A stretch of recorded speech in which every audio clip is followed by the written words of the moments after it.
What's going on, race fans? This is the Vurbmoto Arenacross Run Back. I am your host, Brad Gebhart, and also with me on the line, an Arenacross expert in his own right when he's not in the trees, calling all the action for the GNCCs. Zach Heron, welcome to the show. Look at that, Brad. It's early for you to be rhyming already, man, but I'm excited. We've got a ton of arena cross action to cover. And with only a couple of rounds left, it is anybody's guess who's going to be taking this 2024 title. There are so many different storylines. You've got guys being injected into the series. First and foremost, you have Mr. Hicks. Honestly, I'm so excited about Michael Hicks being injected into the series, and now he finds himself in the friendly confines of an AMA Arena Cross series. He's going to be in a Rock River Yamaha, which spells a problem for our current champion and points leader, Kyle Peters. That's going to put a thorn in his side if he didn't already have enough of those already. Absolutely. Yeah. No, there is a ton of action going on down in Daytona. It's going to be a ton of fun. I'm going to be down there. We got the GNCCs, we've got the Arena Cross, the Supercross, of course, and then moving to the backside of Daytona Bike Week, we've got the GNC or the Arena Cross doubleheader event, which I think in its own right is going to be a make or break situation for this entire series. But talking about this upcoming round this Friday, I mean, the action, the energy, it's everything that makes Daytona Bike Week what it is, right? It's just a spectacle in its own right. You've got the choppers, you got the sport bikes, and then we're taking things to the dirt or bringing the dirt into Ocean Center there in Daytona so we can do battle for this 2024 Arena Cross Championship. But you hit the nail on the head, Brad, as if the drama wasn't hot enough, right? As if we couldn't already not get enough between Ryan Brees and Kyle Peters, the battle for the championship. So it seems we've got, like you said, some injections into this season. And what are the chances that we're going to have a four-time Arena Cross champion facing up against another four-time Arena Cross champion? Two different series, but two different gentlemen that consider themselves the top dog in Arena Cross racing. Michael Hicks over there in that GT Arena Motocross series, he's been doing good. He's been handling business much like KP has over on the AMA Arena Cross circuit. But as we've seen, one is a lonely number, and there can only be one guy at the top step of the podium. These two guys are puffing the chest out. They're saying, hey, you're the four-time champ. I'm the four-time champ. There can only be one top dog in Arena Cross. And so this has been an ongoing battle, from what I understand, between Kyle Peters and Michael Hicks. A little bit of chirping online, a little bit of chirping in the pits as far as who's the real top dog of Arena Cross. And so this is going to be interesting to see. Obviously, Michael Hicks jumping over to the AMA Arena Cross series, but as if that wasn't spicy enough, he's on that Rock River Yamaha, which not only fantastic motorcycle, fantastic team, fantastic opportunity for Michael to perform well in his own right.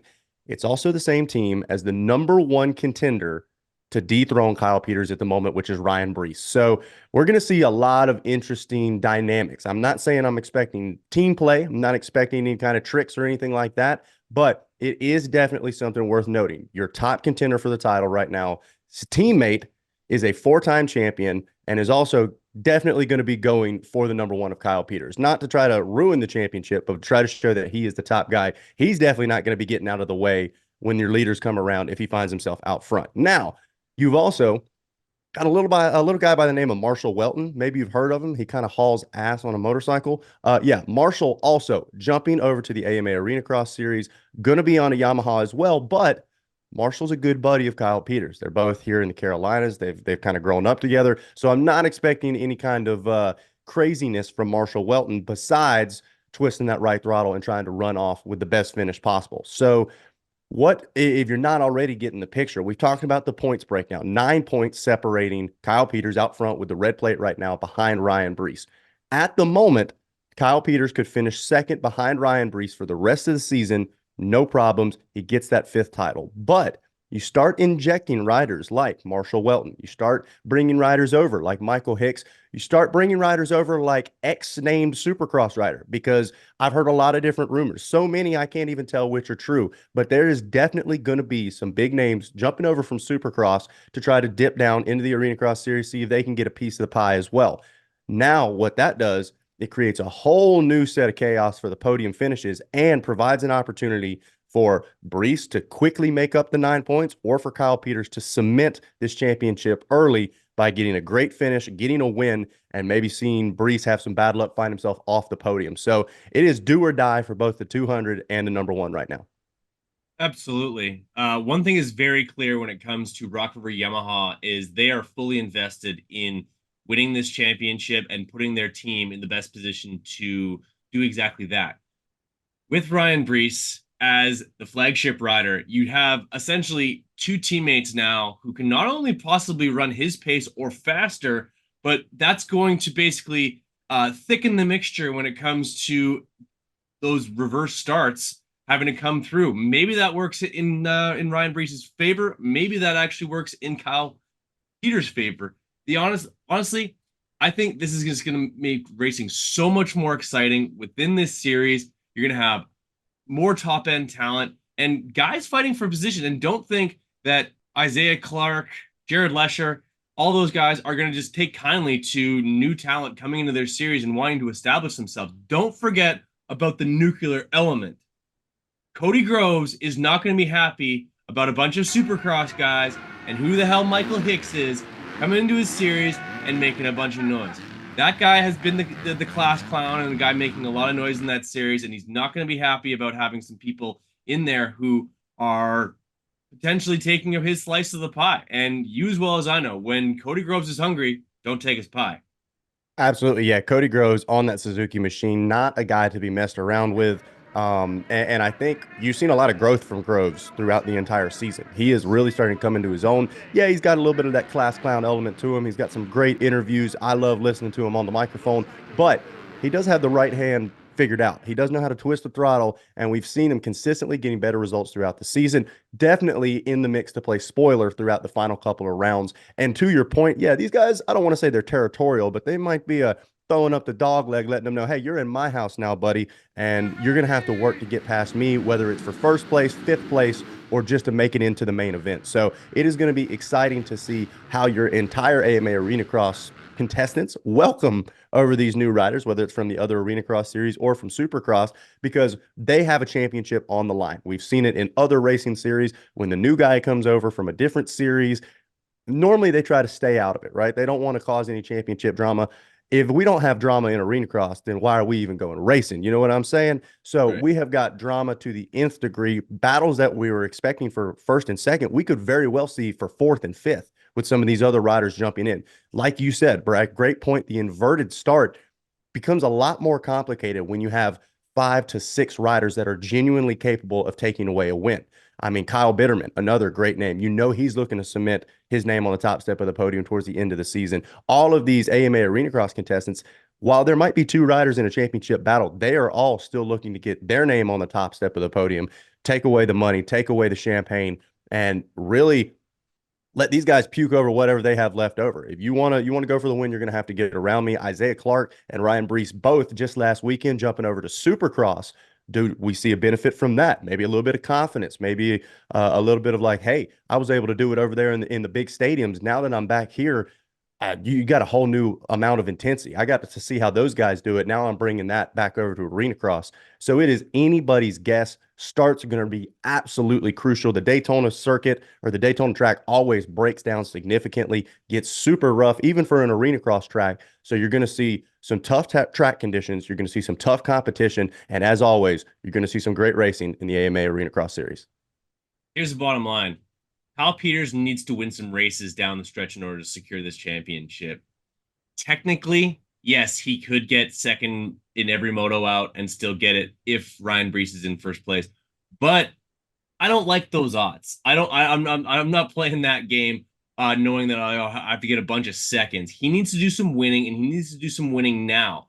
Kyle Peters wants to win this championship. He's in it for 5 in a row, and if it means enough to him, it's gonna happen because he's been working hard on this. He did not go out to Supercross to go make some extra money. I don't even think that Kyle Peters is in this for the money. He wants the prestige. He wants to be in there with Buddy Antunez and have his legacy as an Arenacross racer, being one of the most dominant and successful racers of the sports history in general. And I think he's going to establish himself. He's going to go win some races. And because Kyle Peters has been doing that for 4 years now. He has Absolutely. the experience and he's got the speed to do it. Yeah, no, and I think you've got the perfect point in the sense of there's no excuses. I can tell you, I know for a fact, the Phoenix Racing Honda team, they're expecting a fifth championship. Or Honda Racing is expecting a fifth championship. Kyle Peters is expecting a fifth championship. You talk to any one of the team, any one of those guys coming into the season, their goal was to walk away with that number one plate once again. And that is a tall order, whether you've done it 4 times already or not. And so it's a lot less room for error, if you will. Second, definitely doesn't taste as good when you've tasted first for that long. And so I completely agree. Kyle Peters, he's had a nice little reset period, right? Like you said, didn't go out to Supercross. I'm sure been putting the time in, been pounding the track, been searching for anything, maybe not even searching, maybe just building the confidence, finding some comfort in where he is right now, believing in himself, and you can bet your bottom dollar that when the gate drops in Daytona, Kyle Peters is going to come out swinging. And I completely agree. He ain't looking for a second place. The man ain't interested in silver. He wants the number one spot. He wants to beat everybody straight up, and he wants to show that I've done it before, and I'm going to do it again here in 2024. This number one plate is mine. A lot has been made of Kyle Peters, obviously being frustrated and visibly upset after some of these races, not attending the champagne portion of the podium ceremony and whatnot. All that tells me is that he's fired up. He's not here to make friends. He's not here to chum around. To him, this is very serious. This is his livelihood, and this is his legacy when it comes to Arenacross. Absolutely, Brad. And I think the fact that we see Kyle Peters showing the emotion, right? Clearly not happy. Guess what? Good. All right. That's what I want to see out of somebody going for a championship. I don't want you excited for second place. All right.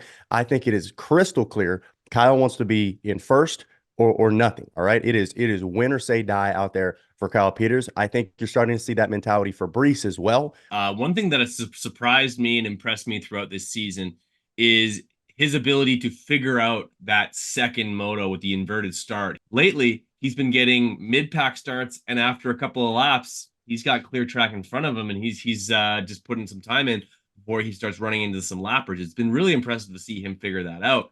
The other thing that I've been noticing about Ryan Brees is after these wins, he's all smiles, and almost to the point of like he's playing that like kind of the smiling assassin. Like it almost drives you more nuts than if he was aggressive towards you. He just kind of like there was after the one race, he sort of like went over to one of the triples, kind of like goes to the crowd and then looks back at Peters like, "Hey, you good? All right, I'm going to talk to my people now," and just like hands in the air, people going nuts. He's playing to the crowd. I'm sure the Arenacross guys absolutely love him over there, and it's been great to see because honestly, this is a guy who was not scheduled to race this series like 4 months ago. This was not even on his radar, and he's gonna race one round, get ready for Supercross, and head on off to do the rest of the season in the ranked of Supercross, where we've seen him before. We've seen him have success, race a lot of main events in Supercross, and he's parlayed that into a bid for an Arenacross championship. Pretty cool story. Absolutely, without a doubt. All eyes are going to be on Arenacross on Friday night, and then a week later, Friday and Saturday, the doubleheader as well. But I think talking about those second main events, I think what I have noticed, the biggest difference between Kyle Peters and Ryan Brees, Peters, he has that quiet confidence from those past championships, right? For me, at least, it seemed like Peters has had the confidence of knowing, hey, I don't have to rush these first couple of laps because I almost always find myself at the front of the field by the time the checkered flag falls. I'm able to pick through, I'm able to get the spots that I need and get to the front of the field by the time the race is over. Whereas Ryan Brees, he kind of makes things happen. You watch him, he's forcing the issue early, right? He's not very methodical. He's more like a wrecking ball. Move or be moved. I'm coming to the front. I think now you've had to see a change in strategy for Kyle Peters. Hey, that's the way this guy's doing it. And he's going to be at the front by lap 3. Now I got to be at the front by lap 3 for us to have a battle for the rest of the main event. So I think both of those riders have adapted their strategy in that second main event. Both of them have found themselves up front early, but both of them didn't have the names that we're going to have this Friday at Daytona. It's going to be extremely exciting. And I'm sure that Kyle Peters is happy about none of it, aside from the fact that he's a gamer and he loves to race. That's why he continues to do this. And I think he's licking his chops. Bring them all. Run what you brung, and we'll see where the chips fall when the night is done. You're going to be down in Daytona, are you not? Absolutely. Yeah. So my plan, like we said, Arenacross essentially kicking off the two-wheeled action for all of the Daytona Bike Week. That's going to be happening Friday night. I'm going to be in Palatka, Florida, about an hour north for the GNCCs on Saturday and Sunday. I'm going to miss the Supercross, which I am bummed about, but definitely planning on being at this first Daytona round because man, not only is the riders going to be there, the industry's going to be there, right? You've got so many people from Supercross that are planning on going to Arena Cross Friday, then Supercross Saturday. So the crowd is going to be absolutely insane. The track already looks phenomenal. I've seen the videos. It looks like they got the track almost entirely put together. It is going to be a historic night of arena cross racing for sure. One of the biggest crowds we've probably ever had on hand.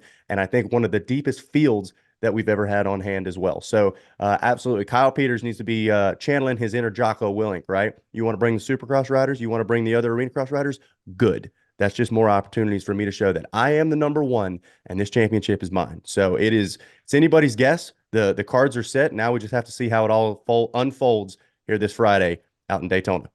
Absolutely. You have yourselves a great time in Daytona. I can't wait to hear all of your stories from Razzles on one of the particular nights. You'll probably be popping bottles along with Ryan Brees or Kyle Peters. I don't think Kyle Peters is kind of the popping bottle kind of guy, but maybe I'm wrong.